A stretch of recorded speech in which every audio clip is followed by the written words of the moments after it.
menjadikan Maria sebagai kepunyaannya, dalam arti ibunya juga seperti kehendak Sang Kristus. Jadi kalau ada murid Kristus sampai menghina Bunda Maria, apakah dia masih murid Kristus atau bukan anti Kristus? Anti Kristus. Karena anti dengan kata-kata Sang Kristus sendiri. Inilah ibumu kok.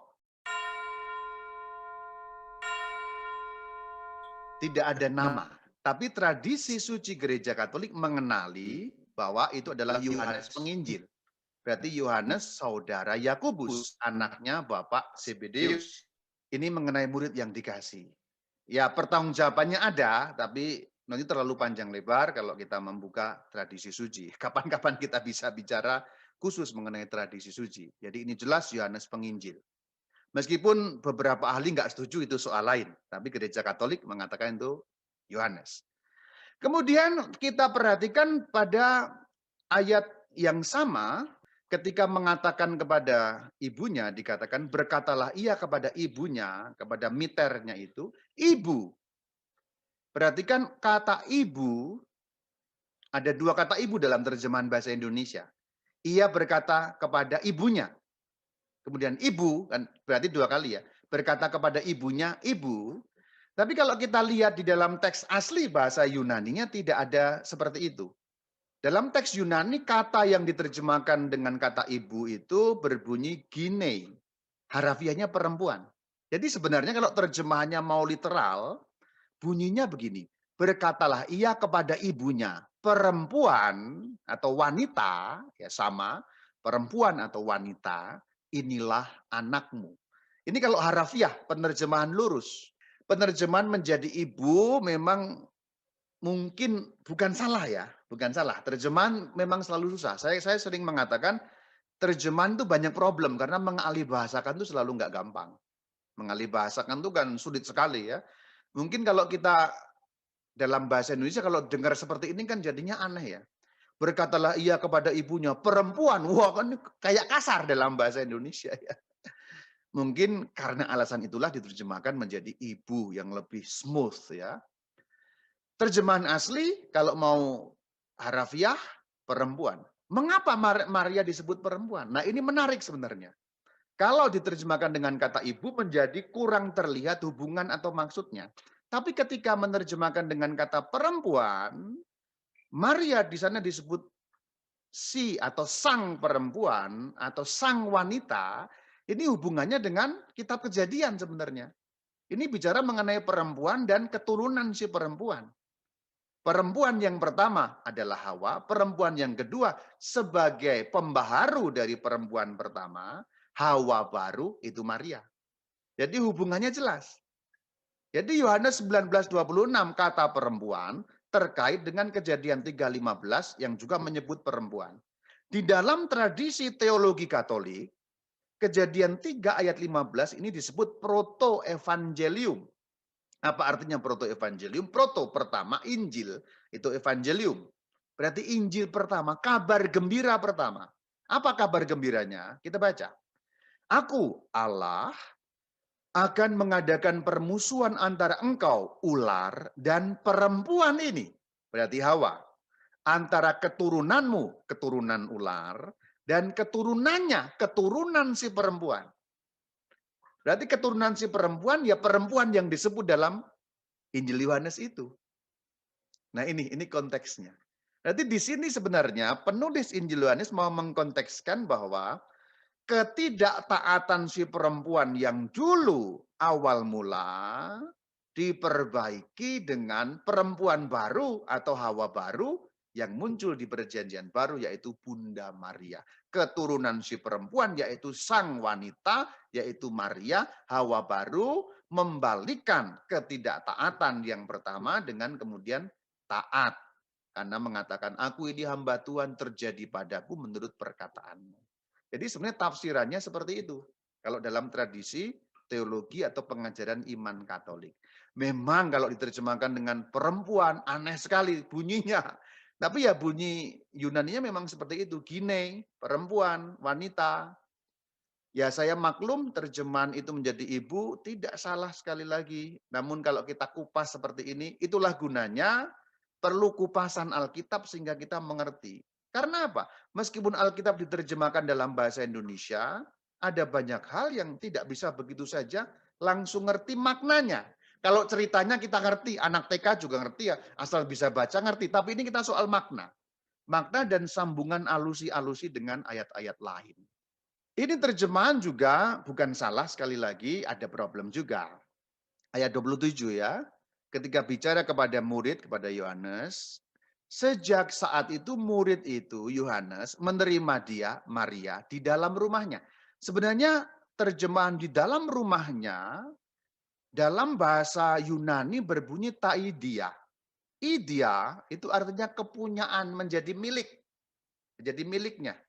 Jadi sebenarnya dalam teks Yunani tidak ada kata rumah di sana. Meskipun terjemahannya di dalam rumahnya. Jadi sebenarnya harafiahnya kalau mau dibaca harafiah literal lurus, sejak saat itu murid itu menerima dia sebagai kepunyaannya. Maksudnya apa? Sebagai ibunya juga, seperti perintah Sang Kristus, inilah ibumu. Artinya di sini murid Kristus menjadikan Maria sebagai kepunyaannya, dalam arti ibunya juga seperti kehendak Sang Kristus. Jadi kalau ada murid Kristus sampai menghina Bunda Maria, apakah dia masih murid Kristus atau bukan anti Kristus? Anti Kristus. Karena anti dengan kata-kata Sang Kristus sendiri. Inilah ibumu kok. Dan murid di situ memang perintah itu berlaku untuk murid, tapi sebenarnya ini murid mewakili seluruhnya. Itulah kenapa Yohanes menulis murid yang dikasihi supaya tidak berarti satu. Ini kan berarti artinya menjadi dua. Maksudnya apa? Ketika Yohanes menulis murid yang dikasihinya, meskipun itu artinya Yohanes, berarti kan kita juga murid yang dikasihi. Jangan salah loh ya. Orang sering salah mengartikan ini murid yang paling dikasihi. Bukan nggak ada kata paling di situ. Yohanes menuliskan murid yang dikasihi. Itu kalau murid yang dikasih itu kalau diganti kata Bayu kan bisa. Yohanes tidak menuliskan namanya di situ, ibunya dan Yohanes enggak. Supaya kita dalam makna rohani, supaya semua orang yang membaca Injil bisa mengganti nama murid yang dikasih itu dengan nama kita sendiri, karena kita pun dikasihi oleh Tuhan Yesus Kristus. Haleluya, saudara. Belum boleh haleluya sebenarnya karena masih prapaskah, saudara. Nah itu maksudnya. Maka kata murid yang di dalam terjemahan tadi itu, ayat 27 berarti juga saya. Sejak saat itu saya, Bayu, Billy, dan seterusnya semua orang yang Kristen, yang mengaku Kristen, mengaku pengikut Kristus, terimalah Maria sebagai milikmu, dalam arti sebagai mamahmu juga. Maka pertanyaan besar kalau ada orang Kristen tidak terima Maria sebagai mamahnya. Apalagi sampai menghujat-hujat Maria. Narasinya supaya pembaca terlibat dalam cerita. Ini sama dengan cerita dalam Injil Lukas. Lukas 24 ketika bicara mengenai perjalanan ke Emmaus, perhatikan. Satu murid kan nggak bernama. Kenapa begitu? Itu disengaja. Itu disengaja supaya kita pembaca bisa mengganti satu murid itu dengan nama kita sendiri di situ.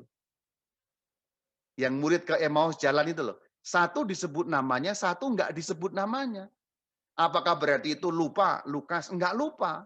Tapi disengaja supaya kata murid yang di sana bisa kita masukin kata Bayu atau dimasukin kata yang lain dari masing-masing kita. Itu Injil. Karena Injil ditulis tidak hanya untuk orang 2000 tahun lalu, tapi untuk orang sepanjang segala abad. Berarti perintah ini berlaku untuk kita juga. Inilah ibumu. Hai orang Kristen, apakah engkau sudah menerima Maria sebagai miter kamu, mater kamu, mamah kamu, ibu kamu? Kalau iya, Anda melaksanakan firman Kristus pada saat kata-kata terakhirnya. Kalau tidak, bertobatlah, kerajaan Allah sudah dekat. Selesai. Matius 27 ayat 46 itu sebenarnya kutipan. Bahasa gampangnya, beliau sedang mengucapkan, mendaraskan Mazmur 22. Maka cara untuk mendalami yang paling tepat adalah membuka Mazmur 22 untuk mengerti konteks ini. Karena kalau hanya dibaca begitu saja tanpa mengindahkan Mazmur 22 secara keseluruhan akan kehilangan arti. Seakan-akan di sini Yesus Kristus frustrasi bahwa ia ditinggalkan Allah. Nah ini, kalau konteksnya tidak kemudian kita buka ke Mazmur 22, orang bisa salah mengartikan. Perhatikan bahwa Mazmur 22 ini Mazmur yang mengeluh luar biasa. Ini persis ayat 2 yang dikutip Sang Kristus dengan jelas, berseru dengan suara nyaring. Allahku, Allahku, mengapa engkau meninggalkan daku? Perhatikan luar biasa ngenesnya. Aku berseru, engkau jauh tidak menolong. Ya, engkau tidak menjawab, tidak juga aku tenang. Ayat 4. Padahal engkau kudus bersemayam di atas pujian. Ini Mazmur keluh kesah, Mazmur ratapan, luar biasa meratap. Selanjutnya juga masih ya, mereka berseru-seru dan seterusnya. Ayat 7, aku ini ulat, bukan orang, dihina banyak orang, ngenesnya luar biasa. Ayat 8, mereka mengolok-olok aku, mencibirkan bibir. Lalu biarlah Allah meluputkan dia, bukankah Allah berkenan kepadanya? Masih, janganlah jauh. Ya. Ayat 13, 14, lembu jantan mengerumuni aku, banteng-banteng mengepung. Perhatikan singa-singa menerkam. Ini perumpamaan-perumpamaan ya. Tulang-tulangku terlepas, hatiku seperti lilin, hancur luluh, meleleh semua. Ini pengenesannya berlanjut. Ayat 2, 3, 4 terus nyambung sampai ayat 15 masih. Masih ayat 16. Kekuatanku seperti beling, terus anjing-anjing mengerumuni, gerombolan penjahat menusuk tangan kakiku. Tulangku dapat mereka menonton. Dan yang sangat jelas mereka membagi-bagi pakaian di antara mereka. Berarti ini Mazmur yang menyatakan nubuat terpenuhi, saudara. Jadi Sang Kristus mengutip ini untuk menunjukkan kepada kita bahwa nubuat terpenuhi dalam diri beliau. Jadi ini bukan sembarangan hanya soal berseru asal-asalan, tidak. Mereka membagi-bagi pakaianku, membuang undi. Perhatikan bahwa sampai ayat 19 itu masih ngenes-ngenes-ngenesnya. Tapi kemudian berubah mulai dari ayat 20. Perhatikan. Ada perubahan bagaimana yang tadinya ngenes kemudian menjadi penuh dengan harapan. Karena ini saya mau menggarisbawahi perubahannya. Tetapi engkau Tuhan kekuatanku, ya, kekuatanku, lepaskan aku. Dan ayat 22, engkau telah menjawab aku. Jadi ini bukan kehilangan iman. Sang Kristus bukan kehilangan iman dengan mengatakan Allahku, Allahku, tapi justru menyatakan kekuatan iman yang penuh. Kalau konteks Mazmur 22 kita pahami. Dan ucapan Sang Kristus tak pernah boleh dibaca lepas dari konteks Mazmur 22. Perhatikan ayat 23. Lanjutannya ya. Aku akan memasyurkan namamu. Perhatikan bahwa Mazmur 22 itu orang bergulat dengan penderitaan, tapi kemudian bisa nyampai kepada Allah. Berarti lewat penderitaan itu orang menemukan Allah. Bukan kehilangan iman kepada Allah. Itu yang mau diajarkan Sang Kristus sebenarnya. Itu rahasianya. Itu rahasianya. Ada banyak orang salah membaca ini, bahkan ada pernah buku, itu panjang lebar menulis dengan fitnah, ini Yesus kehilangan iman. Oh tidak, perhatikan. Aku akan memasyurkan. Itu perhatikan ini konteks yang sama loh ya. Dari penderitaan kemudian melalui penderitaan itu orang sampai kepada pujian. Saya garis bawahi dengan warna kuning. Memuji engkau, memuji Allah. Pujilah dia, muliakanlah dia. Lihat, ini masih lanjut ya. Ayat 26. Aku memuji-muji engkau. Luar biasa kan? Ayat 29, ayat 30. Tuhanlah empunya kerajaan. Ya ada keyakinan di sana. Ada keyakinan bahwa Tuhan yang memiliki kuasa. Aku akan memuji-muji dia. Aku akan meluhurkan dia. Meluhurkan Allah. Berarti ini Mazmur penuh kepercayaan. Berarti sebenarnya kata-kata Sang Kristus itu yang awalnya seperti kehilangan iman. Itu adalah pergulatan untuk sampai pada kepasrahan dengan Allah dalam arti menumbuhkan pujian di situ melalui penderitaan orang sampai kepada Allah. Itu yang disebut salib. Dan salib untuk kita diharapkan seperti itu. Salib diharapkan membawa kita pada pujian. Meskipun awalnya kita mengatakan, kenapa engkau meninggalkan aku ya Tuhan? Tetapi nanti setelah kita mengalami pergumulan, kita diharapkan sama dengan Sang Kristus yang disebut dalam Mazmur 22. Allah menjawab aku memuji Allah, aku memuliakan Allah. Haleluya saudara, amin saudara, haleluya saudara. Nah itu saudara. Menarik, selesai mengenai ini. Sabda kelima, Yohanes 19:28. Kita fokuskan pada kata supaya tergenapi. Yang dimaksud tergenapi itu dari mana? Itu penggenapan Mazmur 69 ayat 22. Bahkan mereka memberi aku makan racun waktu aku haus, memberi aku minum anggur asam. Perhatikan bahwa Sang Kristus berkata aku haus supaya ada penggenapan. Berkatalah Yesus supaya digenapi yang tertulis dalam kitab suci, yaitu Mazmur. Itu perjanjian lama, yaitu nubuat-nubuat. Jadi sebenarnya perkataan ini diucapkan Sang Kristus, makna pertamanya sebagai penggenapan. Supaya kita yakin dan percaya, amin haleluya saudara, beliau ini Mesias sungguh-sungguh yang dijanjikan Allah. Amin saudara. Begitu maksudnya. Selanjutnya kata aku haus. Perkataan yang memancarkan kerinduan kita juga. Kerinduan tentang Allah. Kerinduan untuk bersatu dengan Allah. Dan sebaliknya, kerinduan Allah untuk bersatu dengan kita. Dan kerinduan itu juga sangat jelas dalam kitab Mazmur. Ini kan ada lagunya ya. Laksana rusa mendamba air. Nah itu kan. Atau seperti rusa rindu. Ada banyak lagu tentang ini. Nah, ini kehausan kepada Allah. Dan itu juga penegasan dari Yohanes 4:15. Tuhan berikan aku air itu, air kehidupan, supaya aku tidak haus. Dan yang paling akhir, makna yang ketiga, aku haus juga menggambarkan kehausan penderitaan real, konkret manusia yang di atas muka bumi ini dalam wujud mereka yang menderita.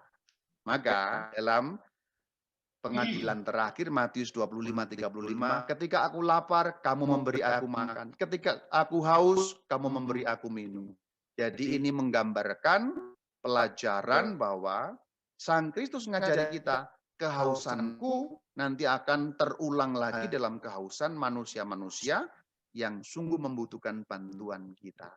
Bunda Teresa sangat terinspirasi dengan kata I thirst, aku haus. Dan beliau, Bunda Teresa itu melihat dalam diri orang-orang yang sengsara, orang-orang kecil, orang-orang dalit di India itu, kehausan yang sungguh-sungguh konkret dan real yang membutuhkan pemenuhan akan air.